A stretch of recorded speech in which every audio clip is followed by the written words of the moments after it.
Mudanças em todos os setores têm sido testemunhadas pela sociedade ante o nascimento de novas formas de convívio, advindo dessa transformação da comunicação, da maneira de se relacionar, da estruturação, da organização da própria economia, dentre outros espaços que sofreram alterações significativas após a expansão da tecnologia digital. Essas transformações são frutos da quarta revolução industrial que emergiu no campo social, no campo do trabalho, que é o foco dessa pesquisa no que diz respeito às plataformas digitais. O meu nome é Vanessa Siqueira Mello e o meu objeto de estudo é o trabalho em plataformas digitais, em que eu busco responder a seguinte pergunta: será que há a efetiva colaboração no objetivo do desenvolvimento sustentável número 8 da Agenda 2030 no que diz respeito ao trabalho decente por meio dessas plataformas digitais? Será que há o atendimento dos direitos mínimos trabalhistas? Essa pesquisa eu desenvolvi juntamente com a minha orientadora, professora Inês da Silva Félix, e o objetivo é analisar se há esse atendimento ou não nos preceitos mínimos fundamentais do trabalho, de acordo com o conceito que a Organização Internacional do Trabalho traz para trabalho decente. E essa é a análise da nossa pesquisa que eu vou falar um pouco mais. Então, ao falar do trabalho em plataformas digitais, nós estamos falando de um modelo que rompe com a estrutura clássica do exercício do trabalho. Nós passamos aí por alguns marcos de grande transformação tecnológica durante a história da humanidade, desde a primeira revolução industrial, com o advento das máquinas, da máquina a vapor, a massificação da produção do trabalho. Toda essa construção ao longo dessas revoluções industriais, ela passa pela tecnologia.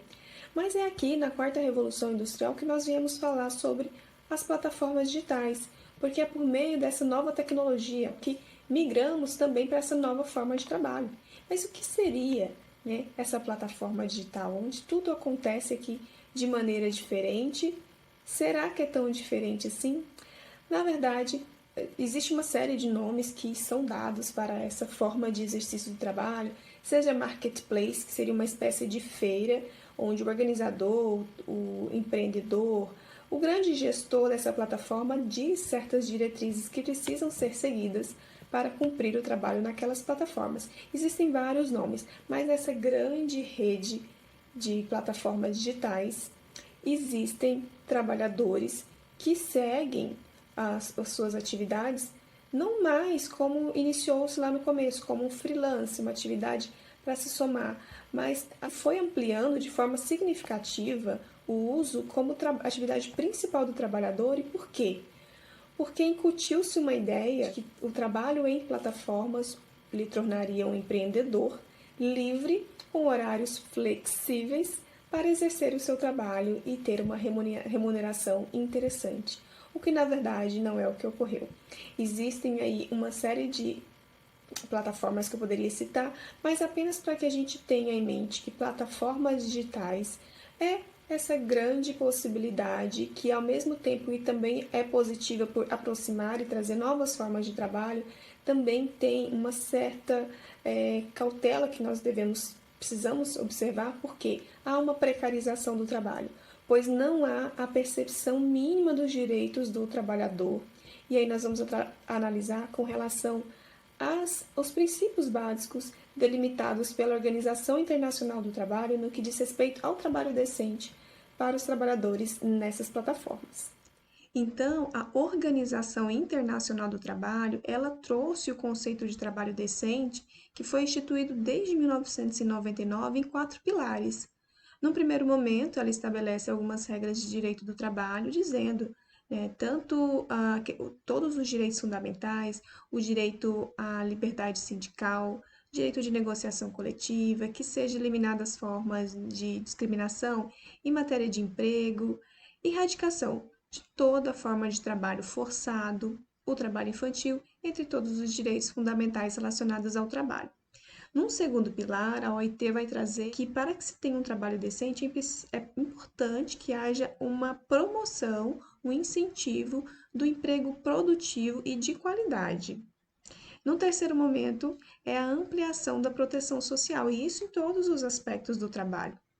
E o quarto pilar é o fortalecimento do diálogo social. Então, quando nós pensamos em trabalho decente, pelas diretrizes da Organização Internacional do Trabalho, em que o Brasil faz parte, bem como o Plano Nacional de Trabalho Decente nacional, que traz como um dos preceitos principais do país esse incentivo, essa promoção do trabalho decente, é aí que eu chamo a atenção para a importância de trazer todo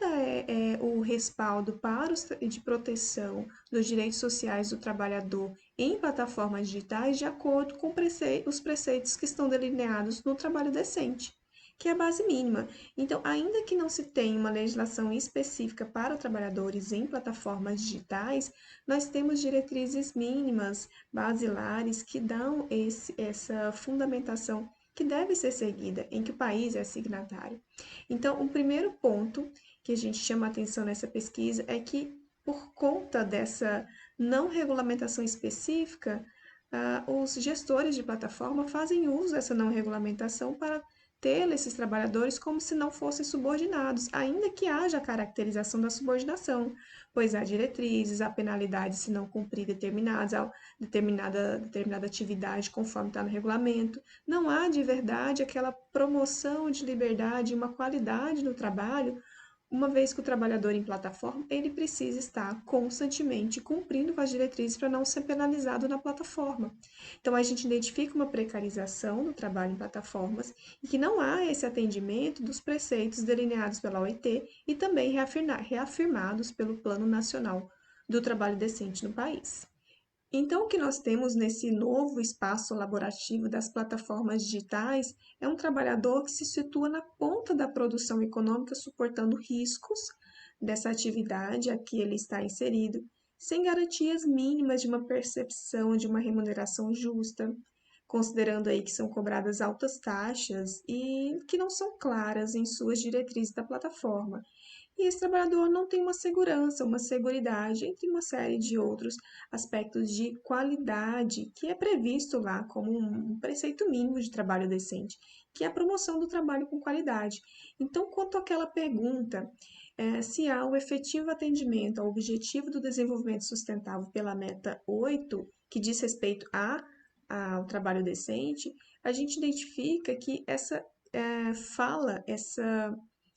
proposta de que trabalhar em plataformas é flexibilizado, que o trabalhador vai ser empreendedor do seu próprio tempo e tendo uma remuneração adequada, na verdade, é só uma forma de convite, mas que está ali trazendo, na sua verdade,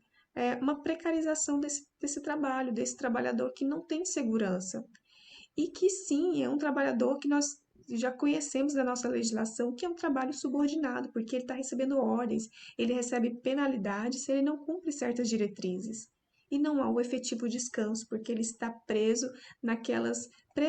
na maneira que ele precisa atender todas aquelas demandas se ele quiser alcançar uma remuneração adequada. Então a gente foge dos preceitos do trabalho decente que não tem qualidade no trabalho, entre todos esses aspectos que eu citei. Um projeto interessante que é a Fair Work, que trabalha com incentivo para que as empresas atendam os princípios do trabalho decente e que se comprometa, né? Que se comprometa com esse princípio, com essas diretrizes para os trabalhadores, para que não se use uma espécie de desculpa, de respaldo de que não há uma legislação específica do trabalho em plataformas, mas nós temos aí tanto a Organização Internacional do Trabalho quanto o Plano Nacional de Trabalho Decente e as garantias mínimas desse trabalhador que está assim subordinado, que exerce a pessoalidade na sua plataforma e apenas migrou para uma plataforma virtual, que é fruto aí da nossa quarta revolução industrial. Então há uma precarização, não há de fato atendimento aos preceitos do trabalho mínimo e é preciso um esforço não só no aspecto das próprias plataformas atender esses princípios, que há alguns projetos de parcerias privadas, particulares que têm desenvolvido, mas que haja, né, a responsabilização no sentido que o Estado precisa atuar, criando essas políticas públicas de incentivo a esse trabalho decente, mas também criando uma legislação que dê respaldo a isso. Somado a isso, podemos pensar também na base teórica de Peter Aberland, que vai trazer o Estado Constitucional Cooperativo. A nossa Constituição brasileira, ela não tem nada que limite, né, que traga algum impedimento na criação de leis que respaldam esses trabalhadores. E como as plataformas, elas, né, vão de uma maneira, elas crescem de uma maneira que ultrapassam o país, são plataformas transnacionais que estão em vários países. Nós precisamos também dessa cooperação do Estado no sentido de promover economicamente, socialmente e de forma humanitária, são os direitos humanos sociais desse trabalhador, para além apenas aqui da nossa legislação, que foi o que eu citei anteriormente, que é imprescindível que se crie uma legislação nacional também. Também tem que ter essa força para que a gente consiga